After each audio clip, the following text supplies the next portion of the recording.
এবং ও মুহাম্মদ সাল্লাল্লাহু আলাইহি ওয়াসাল্লাম, আপনি তাদেরকে বলেন, তোমরা যদি জ্ঞান রাখো, তোমরা যদি জেনে থাকো, তাহলে বলো সকল কিছুর সার্বভৌমত্ব ক্ষমতার অধিকারী একমাত্র কে?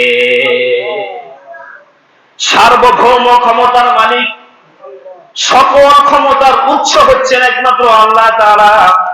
আপনি তাদেরকে এই কথা বলে দেন, তোমরা যেহেতু সবকিছু মানো, সৃষ্টিকারী আল্লাহ, আসমান সৃষ্টিকারী আল্লাহ, জমিন সৃষ্টিকারী আল্লাহ, এবং এর মধ্যবর্তী যত প্রাণ উদ্ভিদ আছে সবকিছু সৃষ্টিকারী আল্লাহ, তাহলে তোমরা সাবধান হও এবং তোমরা এটা জেনে রাখো সকল ক্ষমতার উৎস একমাত্র আল্লাহ তাআলা।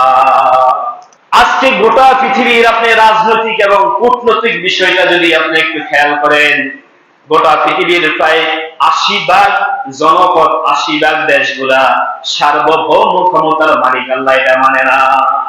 যদি এটা তারা মানত, তাহলে তাদের দেশের সংবিধান, তাদের দেশের মাসনাদ একমাত্র মদিনার মাসনাদ এবং আল্লাহ তাআলার মাসনাদে চলতো। তারা এটা মানে না বিধায় তারা গণতন্ত্র, মানবীয়তন্ত্র, এরকম সংবিধান দিয়ে, আইন কানুন দিয়ে তারা গোটা পৃথিবী পরিচালনা করে, ঠিক কিনা বলেন?